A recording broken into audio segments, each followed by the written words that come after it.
Hey everybody, I'm Hayley Mitchell Haugen. I'm the editor of Sheila-Na-Gig Online and Sheila-Na-Gig Editions. And tonight we are celebrating the chapbook of Jed Myers, The Arcane Mechanics of Constant Lift. Jed was the winner of Sheila-Na-Gig Editions chapbook contest last summer. So it's hard to believe it's been a whole summer, but it takes a while to get these things out and into the world. So let me tell you a little bit about Jed Myers. And after his reading, he is accompanied by a number of wonderful poets from Sheila-Na-Gig Online Summer Edition. So you'll be hearing from them as well. Alrighty, Jed Myers is the author of Watching the Perseids from Sacramento Poetry Center Book Award, The Marriage of Space and Time from Moonpath Press, and forthcoming, possibly out by now, you might let us know about that, Jed, is Learning to Hold from Wandering Agnes Press. Recent writing appears or is forthcoming in Rattle, the Poetry Review, Rhino, the Greensboro Review, Rust and Moth, Terrain.org, On the Seawall, the National Poetry Review, Nimrod, International Journal, and elsewhere. Jed lives in Seattle, where he also edits the journal Bracken. Welcome, Jed. We're so excited to see you again and have you here. Thank you so much, Hayley. It's really a pleasure. I'm very grateful to you, not only for choosing my chapbook, but for bringing us together for a beautiful opportunity like this. I want to say it's really great in a special way to see Kate Deimling here. She and I worked together on Bracken magazine, and I'm very, very honored to be a collaborator with her. The title of the chapbook is kind of a weird mouthful, right? Like, I should have named it something like Lift or, Constancy, or I don't know. But this phrase just grabbed me, and it seemed that I found an apt image. It's a Leonardo da Vinci drawing of a crane. And it looks like he's trying to fathom the arcane mechanics of constant lift. Although the title came before I found the image, and Hayley liked it right away, so I'm really glad it went. But the title comes from one of the poems in the book, and we'll get to it last, okay? And I'll just read the poems. We can wonder about the thematic thread. Here's a poem that's the first poem in the collection, called Rain's Memory. It's dark out, and I can hear the rain through an open window. Nothing to see but a few lights haloed in the blur. The downpour shakes a deep whisper out of the trees. It could be the sea or wind through thick scrub on a bluff. Could be the sound of time crashing against life's reef. What we first heard as blood coursed the new snail shells of our inner ears. And I remember my grandmother's bed, her windows wide on a row of sycamores, a summer shower, how the leaves roared lulled me, that noise of the world, the rush and sizzle of surf, a water god's or a sky god's hand brushing the earth, a throng cheering its heroes home, a radio on with no station. I'd float that sonic ocean on my pillowed raft. The fighting would go on downstairs. My bellowing grandfather might strike my aunt to the kitchen floor. And again, my father called to the impossible rescue, his black Buick growling its harnessed explosions, would pull in under the mottled boughs. It's all there in the rain, even now. I'm at the sill, drifting once more to the harsh music, fusion of countless staccato blows, the pummeled leaves lifting our wounds.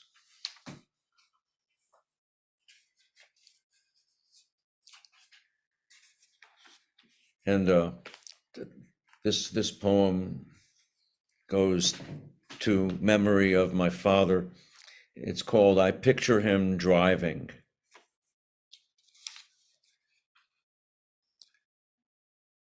My father never said lonely. He'd say, let's go to Alfredo's. Soon as he'd collapsed in the living room chair home from work, we'd see how beat he was. He'd talk through his yawns. Then he'd thrust himself forward and push up off the chair's arms, go wrestle his coat back on, and we'd follow him out the front door to the car. He would drive over the limit, slow down for stop signs or lights on red, and pull a quick left through a brief gap in city lines' oncoming traffic to land us in Alfredo's lot. He said hungry at times, never empty. There'd be caprese and who else'll have some? Come on, don't make me finish it all by myself. He'd tell us again about Italy, say, next comes the primi. He'd have the risotto or gnocchi. The rest of us, whatever, noodles in red sauce. And after, keeping the cloth napkin tucked at his neck, for him the secondi, veal, chicken, lobster, we'd drag our forks through what was left on our plates.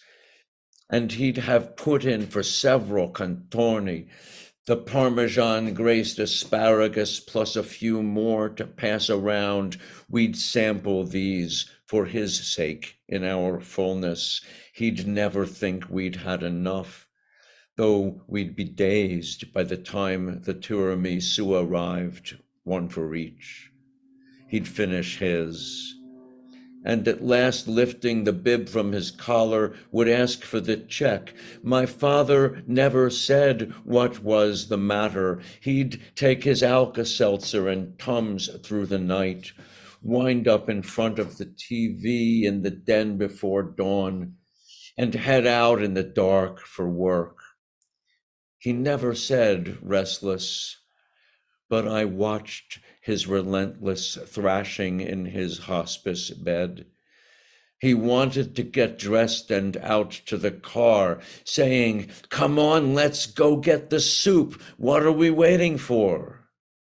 I wonder if that soup was his mother's winter borscht, roots grounding us once more in Minsk or Vilnius, but I'm convinced it was a rich minestrone. And evenings, I picture him driving alone in those sun-dried hills of his heaven to dine at the next stucco inn.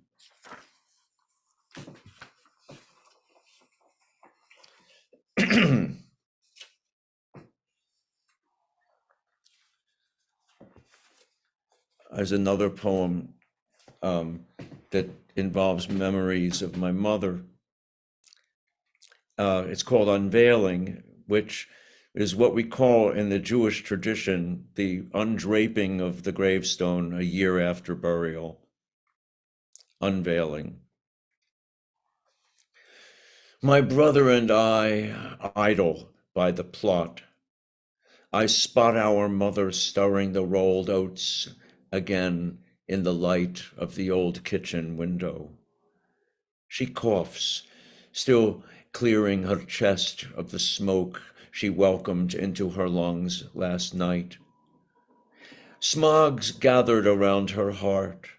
She's dying, I know, to cry a loud curse, but we are her new life on our twin stools at the wooden counter, our hungry bowls before us like alms cups.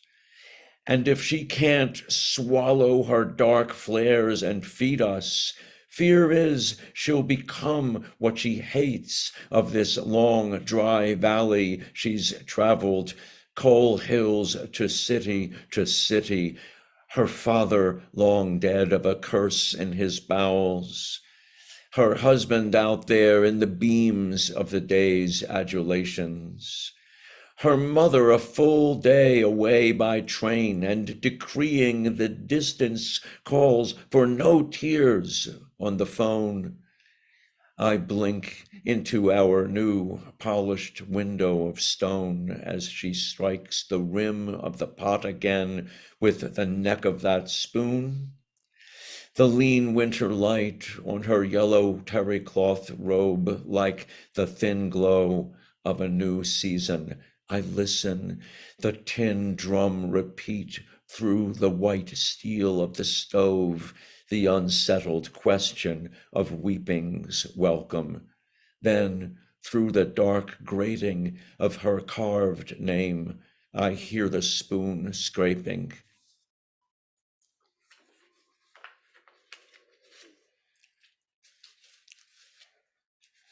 So I live in Seattle, and there's an urban trail that connects like where I have an office and where I live and the university where I sometimes teach.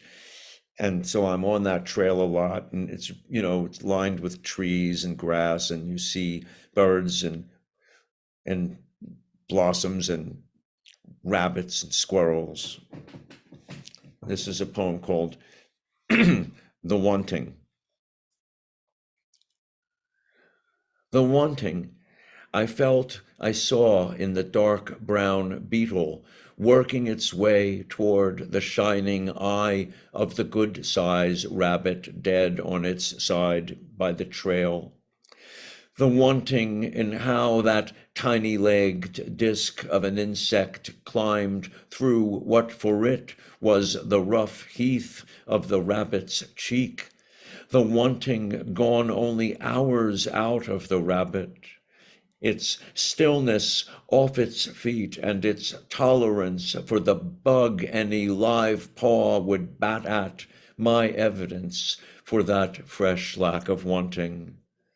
Coat still smooth, unnameable color of the earth's cover of dead leaf mulch the rabbit must have been suited for, wanting its life as a body, as my body wants mine, as the little live coin of the beetle moved, just a thumbnail's width in the moment I watched.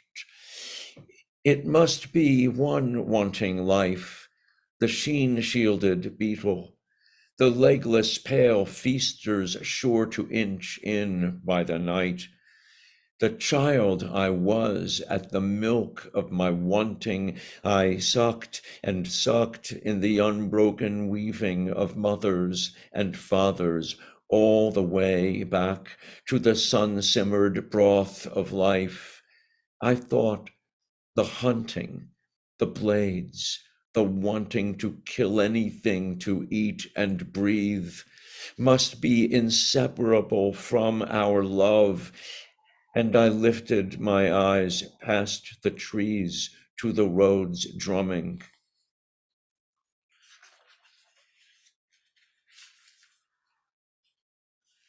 So I've got 3 grown kids, and every now and then they gather, and I get to be with them all. It's a rare and wonderful thing.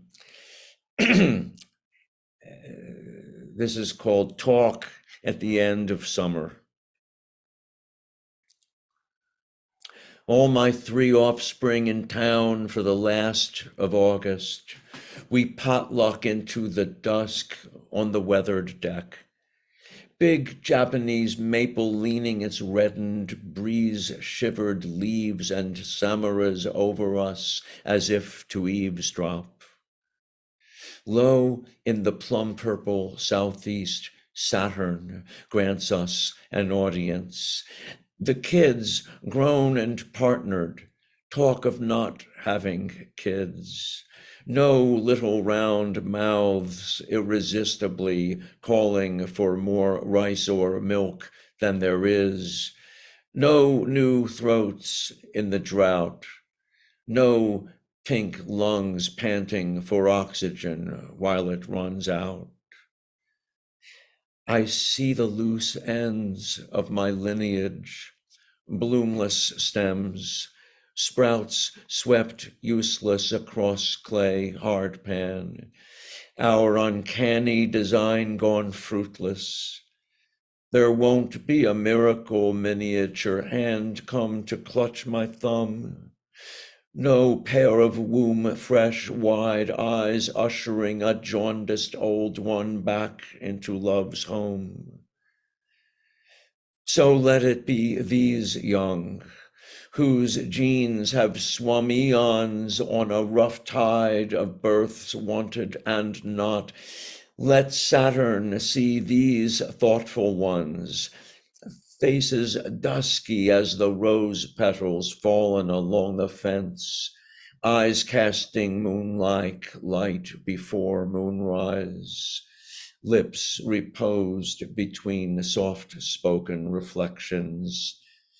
Let my awe show as these once little ones discuss the loss of their intricate code. Will Saturn bless them? Can these dangling seed wings hear? Does anything earthly remember? I'm kissing each child goodnight.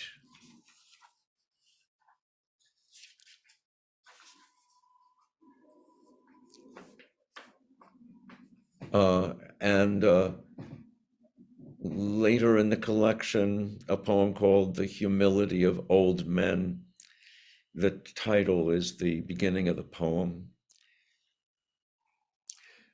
The humility of old men climbs in through the soles of their feet, might gout a big toe, might turn an ankle whose ligament got loosed up years ago under a basket, might wear through the cartilage of a right knee on its way to a hip's ball and socket, and on from there it'll flaccid the groin's passion gear, find a pocket of bowel to inflame. It will infiltrate the diaphragm and make camp in the heart, tighten the arteries, stiffen the lungs, and steepen the hills. It will ascend and drill itself into the pulp of teeth, pull down the shoulders, brittle the neck, cloud the eyes, yellow the world. Humility shrinks old men sometimes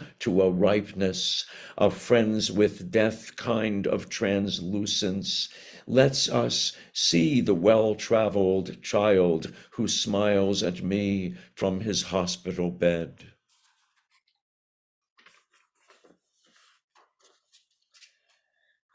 And I'd like to conclude with the poem that has the title of the chapbook in it. The poem is called A Prayer. And I have to thank Puget Sound for letting me watch from its shore many hours of my life. I have to thank that for this poem. A Prayer. A cormorant crosses a harbor low, wings pulse, keeping an air pillow on the bird's shadow, that black belly a steady few inches aloft. I know a soft blaze glows in that dark fuselage. Fine fire courses a delicate wire web to maintain the arcane mechanics of constant lift. A nameless attunement in that sleek breast resets the ratio heartbeat to wingbeat, pumps clap matching the instant's requirement. That fire's quiet, discreet. We spread our flame out in whatever God's names. Our heat breaches containment. We spark the wind with bright sticks. I watch from an edge of the land we've lit. I see the cormorant reach a buoy and stand, wings held wide to the air, a trusting, a prayer.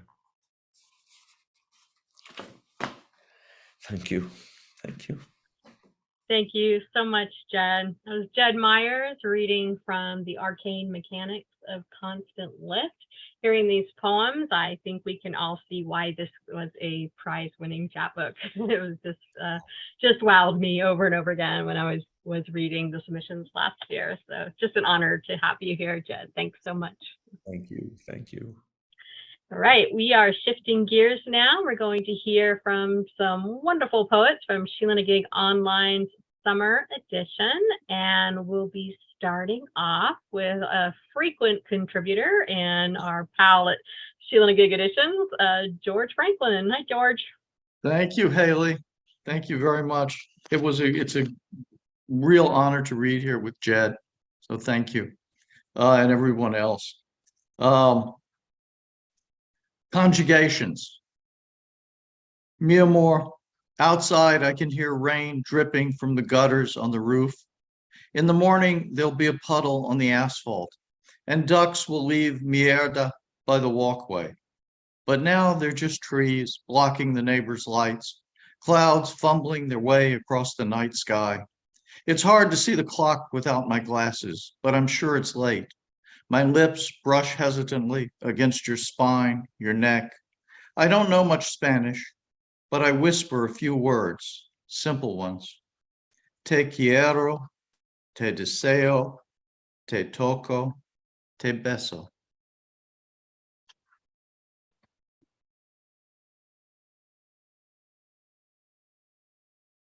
And I've been doing a sequence lately, working on a sequence of poems, prose poems about hanging out with death. This one's called A Few Blocks Away. Death likes a walk in the sunlight as much as anyone else. He prefers a trail that twists through old-growth forests and hillsides, or so he's mentioned. But he's fine with joining me here in late afternoon when the sun slides between driveways and houses and spreads long shadows on my narrow suburban streets. Death says there's something funny about people walking their dogs, especially when the dogs squat on the curb and look anxiously at the grass and sky. He's tried to explain it to me, but I miss the humor. We both agree, though, that summer afternoons when the heat lets up are best. You wouldn't think the heat would matter to death, or the cold, but he shrugs and asks rhetorically, if you can be comfortable, why not? I told him about my friend who died last year, a heart attack one night and dead by morning. Death says he remembers, but would rather not discuss it. He says on a walk, you shouldn't talk shop. Thank you.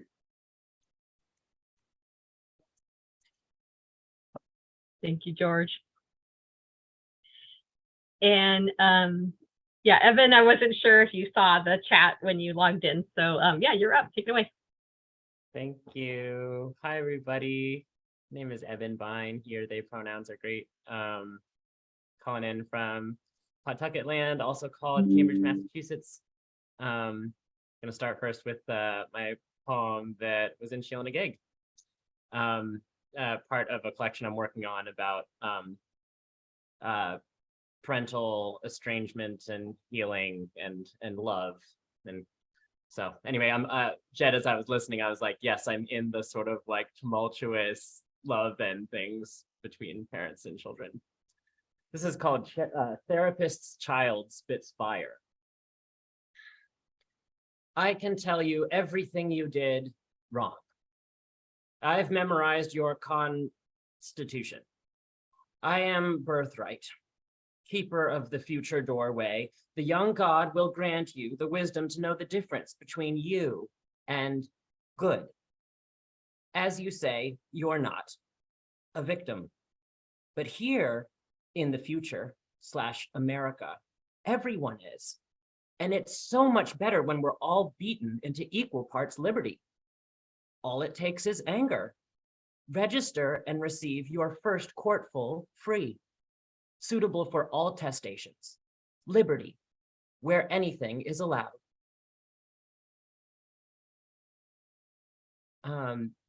And the next poem that I'll share is from a brand new chapbook. It's my first one, yay! Coming out with Fomoir. And I was looking through things for something that felt Bracken-ish because I bumped into Jed at AWP, and it was one of those beautiful moments where an editor says, "Oh, I rejected your poem, but I also loved it." And it was just like, anyway, in this sort of long string of rejections, it was a really beautiful and meaningful moment to me. So anyway, in the spirit of Bracken, I want to offer this. If you shoot me, we just might fall in love. Take me out in November, hunting season. I forgot my orange hat. Get me while I'm still fat and green and brown, and maybe I'm asking for it. Any fresh opening, a gush. Get me while the creek is barely a trickle and the blast can be heard for miles. Sling me over, still warm. I'm calling like a great horned owl at noon. I can't wait. Calling you with a coat the color of dead needles, shirt the color of living. I bet you'd drive me to the hospital. I bet before long, I'd have you seeing red everywhere. Thank you.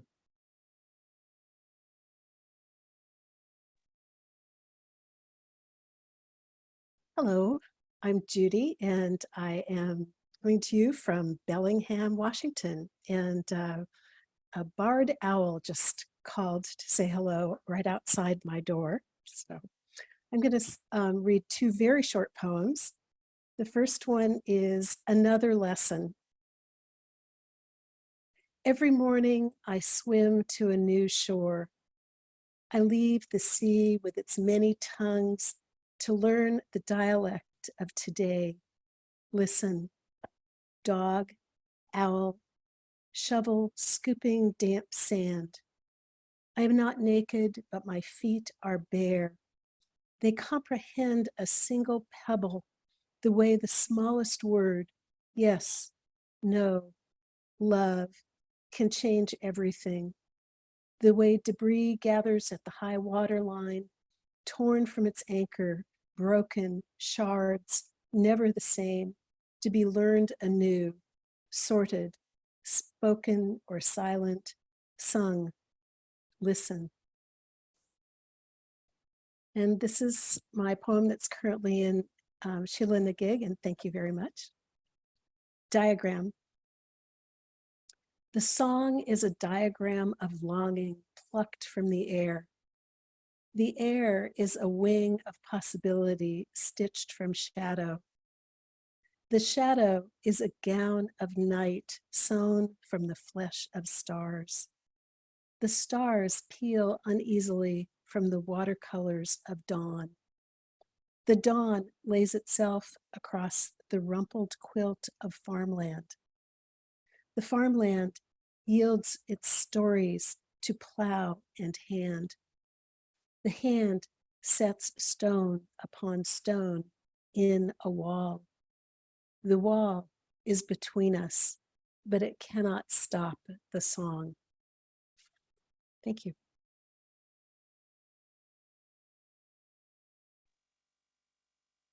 Beautiful. My name is Shei Sanchez, and I'm happy to be here. I see some familiar faces, hello, and some new ones. My first of two is an older one. Not from Sheila-Na-Gig though, I'm going to read that second. This one was in Common Threads. It's called Planting. The earth gave in to the shovel, splashing a curve the distance of conquest. The softened clay from last night's rain didn't protest. We stabbed and stabbed, hollowed out a cavity, a new wound to heal old wounds, mend old choices, atone old lives. Our soiled hands wrapped around the still slim trunk, her bare roots a fibrous umber uttering her species' fortune. In 50 years, what will these hands have done? We persisted, broke history's dirt, crumbled hardened pieces, dirtied our hands raw until the sapling's first chapter ended in hope, interred alive to redeem the living. And this one was in the, it's called The Before and After, and after a painting called River of Light by an artist named Vicky McCafferty. This moment's full and wanting, rhapsody at last light, dancing in pink fandango on knife's edge. Thick honey, caramel, cornflower on silken water. Bottled memory unbidden on a brush. An hourglass toppled beside desire. Why do we want to arrest time? Pour the short end of light in the measuring cup and watch wet sand spill on a canvas. Drip honey on the mouth of a harbor and wait. Just wait. How do we catch the sound of a river bending? I want to catch a shine of light before it names everything. The hawking, the scioto, the maumee, the chagrin. I want to sail the crest of youth before water names its thirst. The alabang, the Hudson, the Charles, the Chao Phraya. Eat this, the woman from Isan said in Thai, and handed me sour soup with young pork bones. I smell lemongrass, galangal, magrut, and taste the color of longing. I see the radiance of Wat Arun against a rose-tinted dawn and sense the moment fading. My fumbles and regrets savored with gratitude. I want to wade in the before and after. I want to wake a stream from a sky of current, coral, dandelion. I want. Thank you.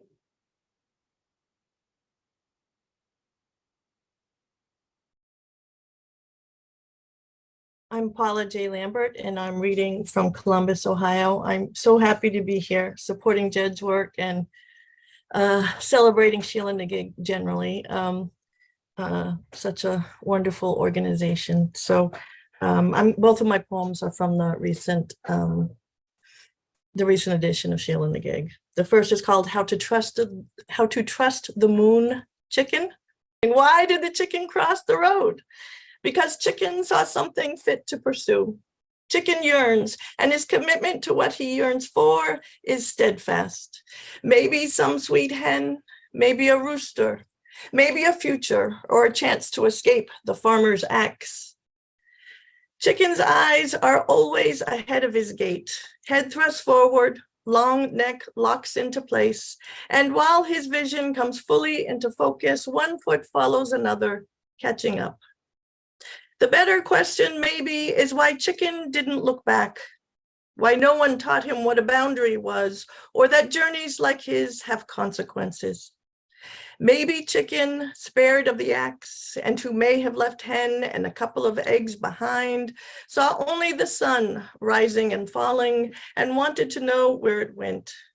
Maybe he saw the moon and dreamt the word derivative. Maybe he woke afraid. Maybe he saw the greener pasture, luxury condos, a convertible passing him by. But listen, Chicken's eyes are stuck in their sockets. His brain extends to his neck. Had he not escaped the farmer's axe, he might still have crossed that road. He might have remembered a former life, some part of his past he couldn't quite grasp. Tsunami's wave heaving skyward, earth giving way beneath his feet, the scream of a siren right when the world went black.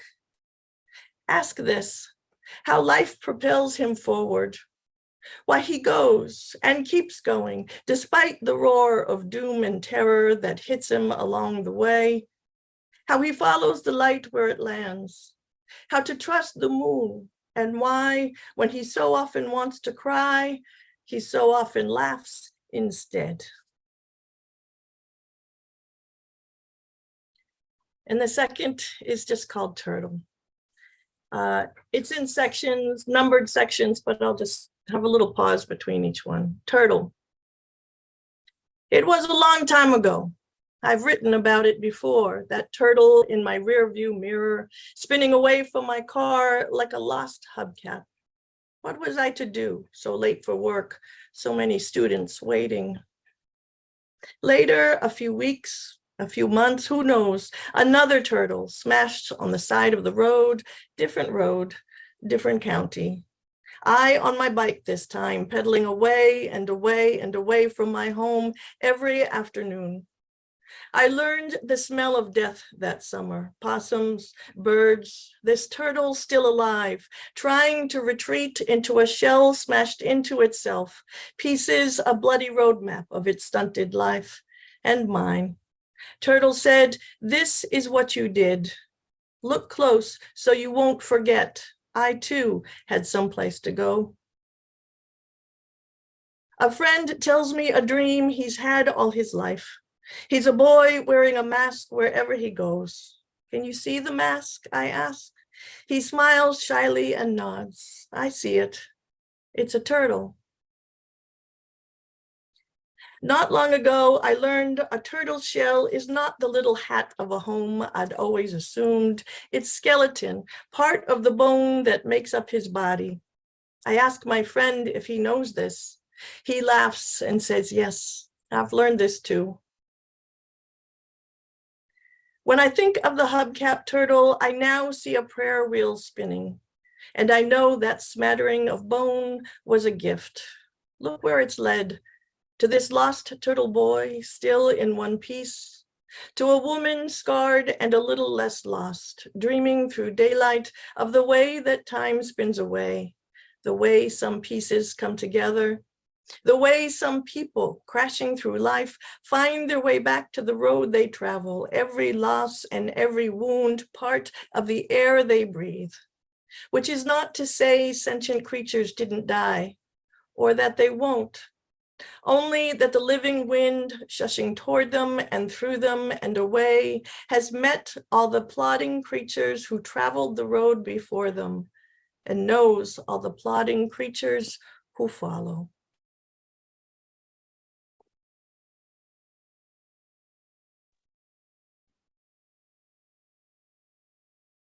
I'm Mark Lupinetti, coming to you from Tesuque, New Mexico. Rejection speech.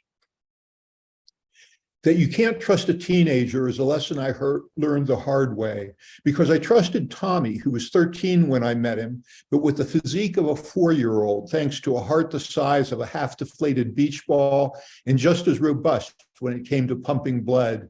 And also, some of my colleagues said he was too sick for me to do anything. I transplanted his heart, and by the following spring, he played Little League. Not well. It turns out that hitting a curveball can't be transplanted. And over the following years, he took his anti-rejection drugs and made his appointments and developed a side hustle, talking to civic groups to raise money for the hospital, until 5 years later when he decided taking meds sucked. So he quit taking them. Rejection, obituary. And if Tommy was the only teenager who did this, that would be tragic enough. But Charlene, age 14, did the same thing because the drugs grew hair on her forehead and her back. Talking Lon Chaney Wolfman pelt here. And Derek, at 16, moved out of his mom's house to live in the trunk of a friend's car before giving up. And that shit happens over and over and over. So don't say a fucking word to me when I transplant kids who are mentally challenged, because one thing I can count on is they're supervised so closely, they never miss a dose. And the other thing I can count on is I never have to ask myself, should I put that heart into somebody else? Many thanks to Hayley for publishing that in Sheila-Na-Gig. I will close with a villanelle titled Trigger Warning.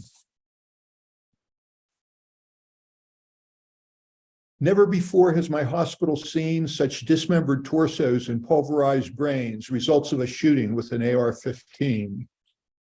The speed of a bullet from an AR-15 creates cavitation through muscles and veins. A shot to the shoulder can rupture the spleen. All of the doctors and nurses convene, yet it's futile to treat what really remains, these gobbets of protoplasm rendered obscene. It distresses them they cannot follow routine, bring a halt to the hemorrhage, alleviate pains, but to rush to the OR, dishonest, I mean, there's nothing to save after seeing this scene.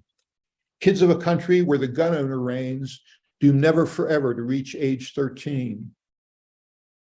Of the lethal most species of killing machine, bazookas, gas, napalm, presidential campaigns, accessorized with a 55-round magazine, nothing compares to the AR-15. Thank you.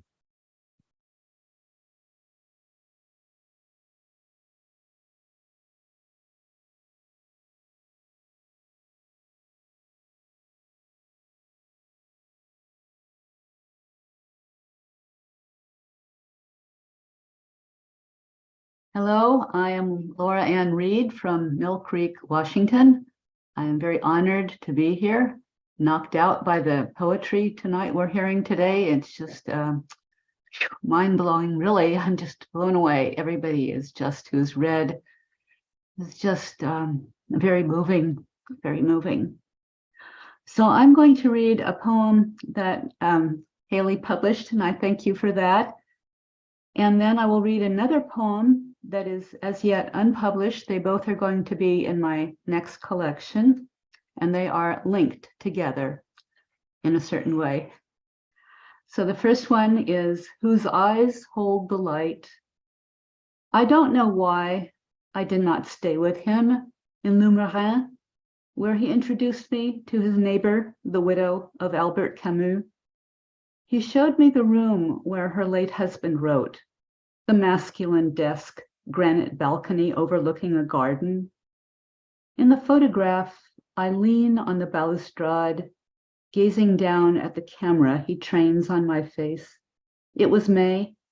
I remember the red tulips in bloom. I study the girl who would soon leave him, her heart swollen with silence. She looks at him as he focuses the lens, her eyes holding the light that filled the bowls of those flowers.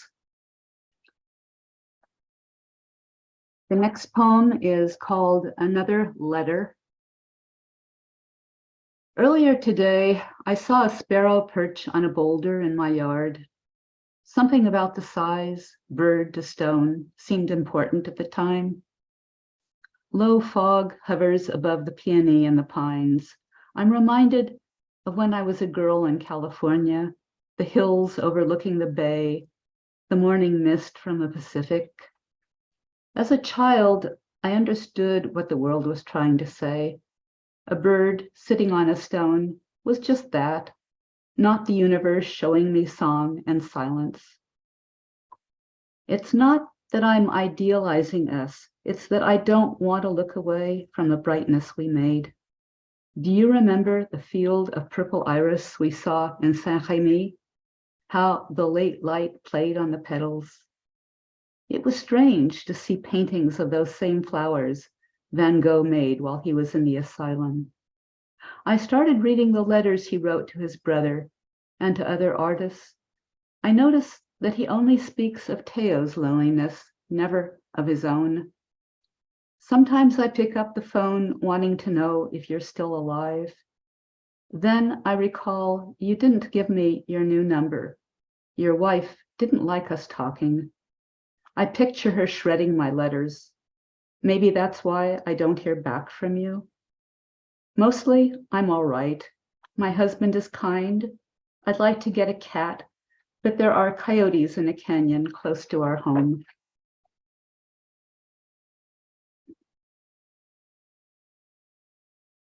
I wanted to see if I could still read the book you gave me.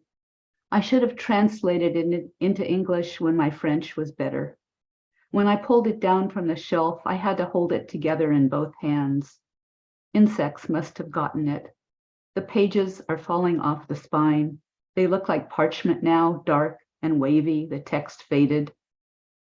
But your inscription in black ink is clearly visible, as is the line of crows that troubles an evening sky.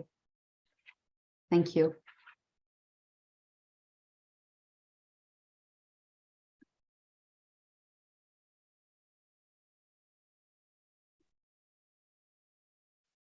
Hello, everyone. I'm Kate Deimling, and I am in Brooklyn, New York. And Hayley, thank you for putting this together. It's such a pleasure to be here and to see you, Jed, and to get a chance to read with you and to read with everyone here tonight. So I'm going to start with my poem that appeared in the summer issue of Sheila-Na-Gig.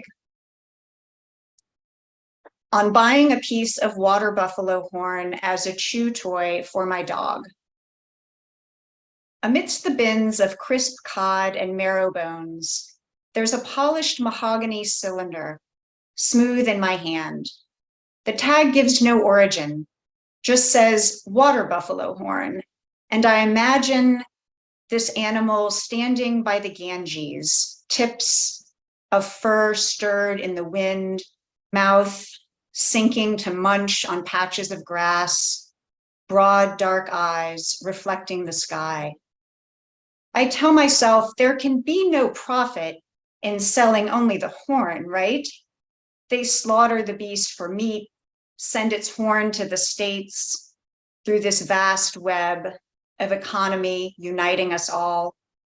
So my dog can sit and stare with the same focus she applies to a stick, open her muzzle with its quivering whiskers, and clamp down on the remnant of this ruminant's showy finery from 8,000 miles away in this dog-eat water buffalo world. And the second poem I'm going to read is also about an animal, about a bird this time, and it came out about 2 years ago in a magazine called Reside Magazine. It's an online magazine from England.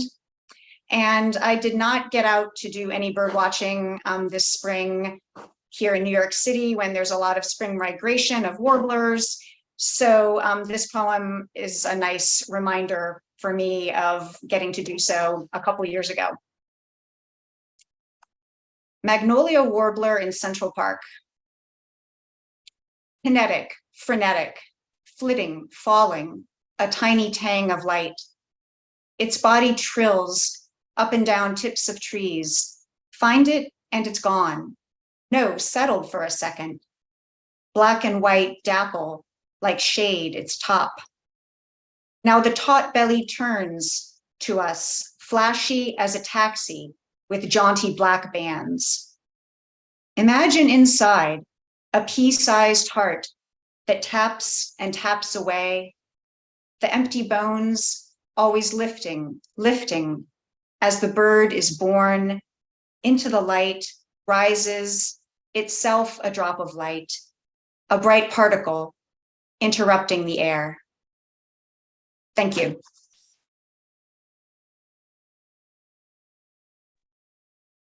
Hi, I'm KB Ballentine. Thank you, Hayley, for putting this together. Thank you, Jed, for reading your beautiful work.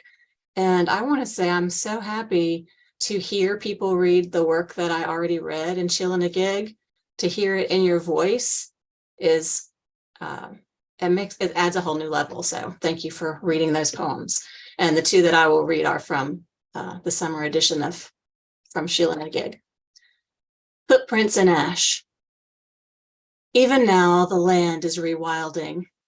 After the fires, wastelands where towns and forests once bloomed Clouds bloated with dust cough across a heated sky. Scorpions skitter into crevices to winnow the ashes, the grains of what remains. Trees, doors, people, broken. Hammers without handles, pens without ink, bone without marrow, all useless. Harbingers of what is to come. But what of life past? Beauty from memory, serenity from routine. Poisoned with politics, we grope in darkness and in light, hesitating at the edge. Our gusto transformed to granite, blood emulsified to sludge. We become statues, ravaged later or sooner. The rewilding has begun. And the second one is All Lost Things. An agony of clouds stutters the blue, rain skipping past again. Summer's dry breath, coughing clouds of dust. Each day I choke, parched in the emptiness of this room. Oaks and poplars lean, clutch their green as yellow veins through leaves. Boxwood browns and splits, hydrangeas stoop to kiss the cracked earth, bees husbanding morning dew. Gather, keep, gather and keep. Crows yap and lurk, masked in shadows until the heat swells, grass a knife edge underfoot. Even cuts won't bleed, seeds that gel obstruct my lungs. Banks of grit slip toward the shriveling lake, where willows cradle Canada geese and mallards rustle cattails, webbed feet etching the dust. A trail like the sound of stars guiding you home. Thank you.